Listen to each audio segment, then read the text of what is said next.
നമുക്ക് നാടൻ പാവയ്ക്ക ഉപ്പേരി ഉണ്ടാക്കിയാലോ? പാവയ്ക്ക നല്ല നൈസായിട്ട് വട്ടത്തിൽ അരിഞ്ഞെടുക്കണം.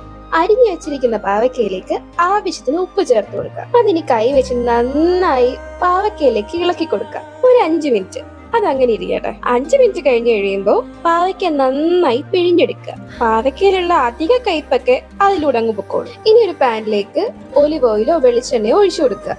ഞാൻ ഇവിടെ ഒലിവ് ഓയിലാണ് ഒഴിക്കുന്നത്.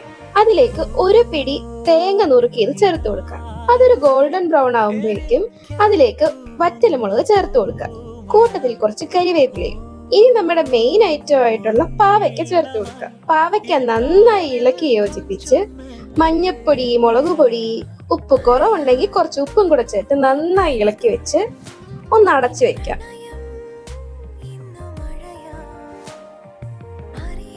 കൂട്ടെല്ലാം നന്നായി പിടിച്ചു കഴിഞ്ഞാൽ ഇനി തുറന്നു വെച്ച് നന്നായി പൊരിച്ചെടുക്കുക.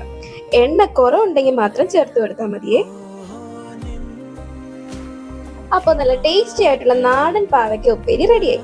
അപ്പോൾ ട്രൈ ചെയ്ത് നോക്കിയിട്ട് അഭിപ്രായം പറയണം.